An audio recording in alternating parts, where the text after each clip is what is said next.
सुबह के सूरज की हल्की सी रोशनी मिट्टी की पगडंडियों पर बिखर रही थी। गांव शांत था, लेकिन दो बहनें निशा और सानवी पहले से जाग चुकी थीं। उनका छोटा सा घर पुराने खपरल से ढका था, पर उस घर में प्यार की गर्मी किसी महल से कम नहीं थी। निशा उम्र में बड़ी थी, संयमी, शांत और जिम्मेदार। उसकी आंखों में एक अजीब सी गहराई थी, जैसे वह दर्द भी चुपचाप सह लेती है और मुस्कुराकर आगे बढ़ती रहती है।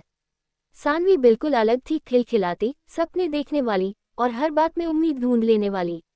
दोनों बहनों ने गरीबी को कभी अपना अभिशाप नहीं माना, बल्कि उसे ही अपनी ताकत बना लिया था। निशा रोज बच्चों को ट्यूशन पढ़ाती थी और सानवी पास की दुकान में सिलाई का काम लेती थी।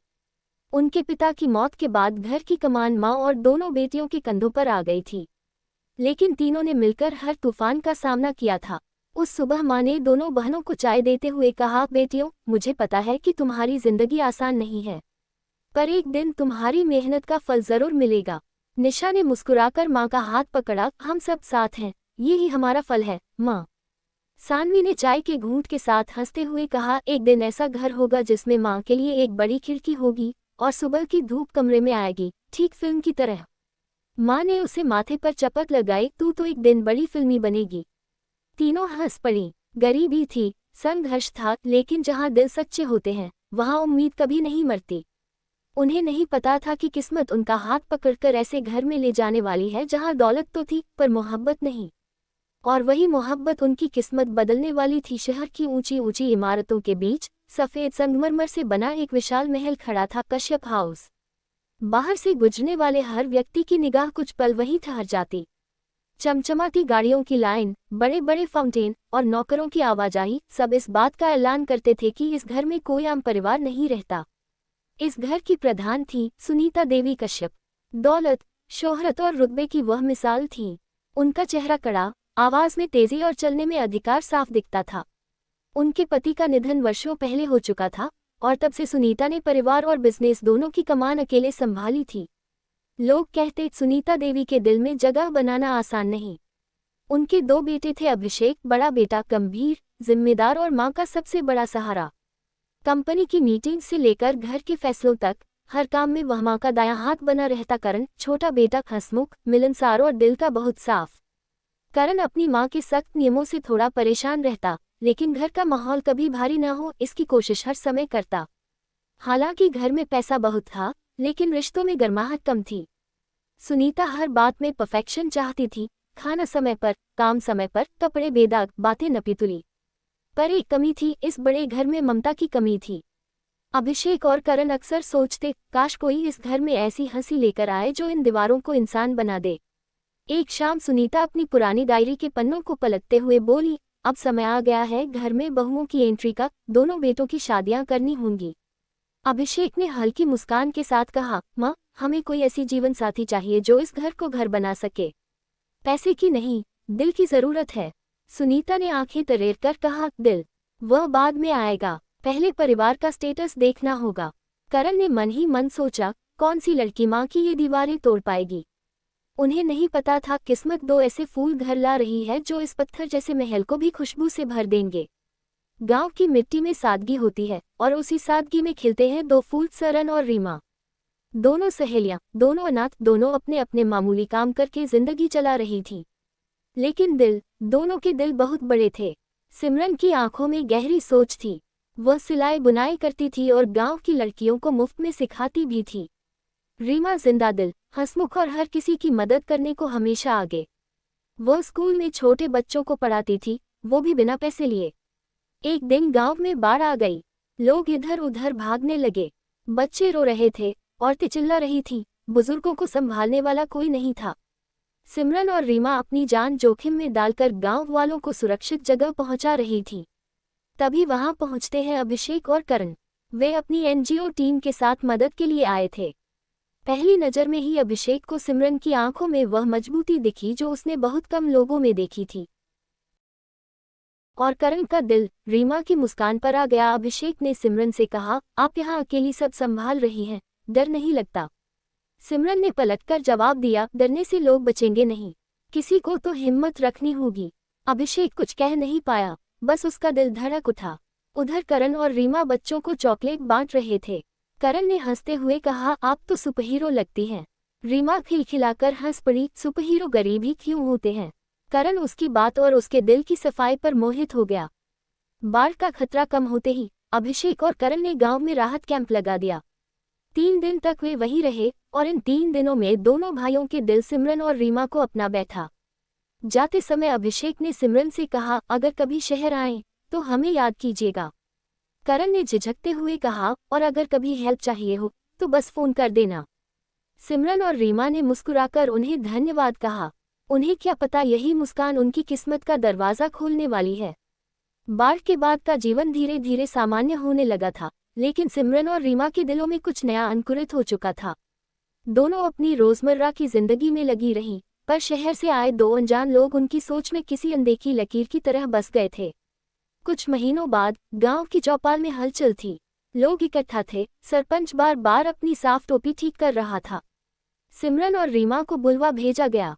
दोनों हैरान थी, आखिर मामला क्या है। जब वे वहां पहुंची, सिमरन के कदम ठिठक गए, रीमा की सांसें रुक सी गईं। अभिषेक और करण उनके सामने खड़े थे।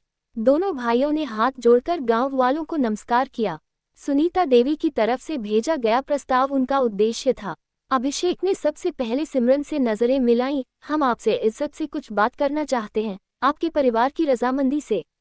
सिमरन का दिल तेजी से धड़कने लगा। उसकी आंखों में डर भी था और उम्मीद भी। करण ने हंसते हुए लेकिन सम्मान से कहा, और हम रीमा जी से भी बात करना चाहते हैं, अगर उन्हें कोई ऐतराज ना हो। गांव वाले कानाफूसी करने लगे, ये शहर वाले तो बड़े खानदानी लगते हैं, क्या रिश्ता मांगने आए हैं। सरपंच ने धीरे से पूछा, बेटा तुम लोग यहाँ किस लिए आए हो। अभिषेक ने एक लंबी सांस ली और सबके सामने बोला, हम दोनों को अपनी अपनी जिंदगी में ऐसे साथी चाहिए जो दिल के सच्चे हों। हमें सिमरन और रीमा की इंसानियत और हिम्मत ने प्रभावित किया है।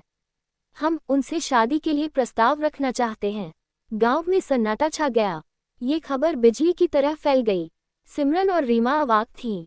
उन्होंने अपने जीवन में कभी सपने भी इतने बड़े नहीं देखे थे। सिमरन ने धीमे स्वर में कहा, मैं तो बस एक साधारण लड़की हूँ।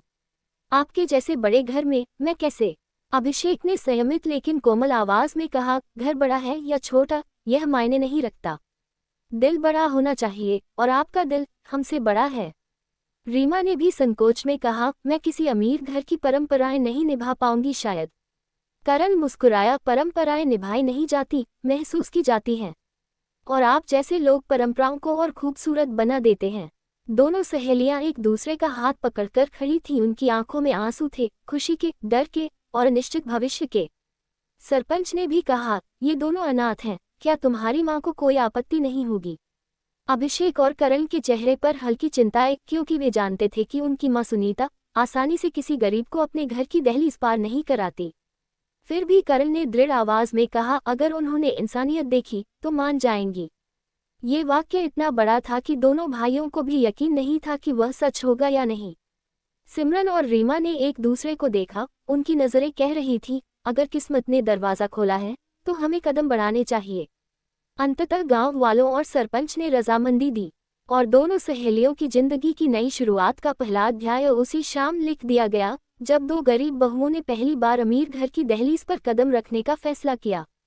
शहर की सड़कें गांव से बिल्कुल अलग थीं, चमकती, शोर से भरी और हर तरफ तेज रफ्तार। सिमरन और रीमा पहली बार इतनी बड़ी दुनिया देख रही थीं। उनकी आंखों में भय भी था और अद्भुत आश्चर्य भी। अभिषेक और करण कार से उन्हें कश्यप हाउस लेकर आए। जैसे जैसे कार विशाल महल के करीब पहुंची, दोनों लड़कियों की सांसें थमने लगी। रीमा ने धीरे से सिमरन का हाथ पकड़ा, दी, क्या हम सच में यहाँ की बहुएं बन पाएंगी। सिमरन ने खुद को संभालते हुए कहा, डर मत, हम साथ हैं।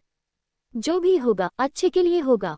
लेकिन उनके दिलों में एक ही चिंता थी, सुनीता देवी का सामना।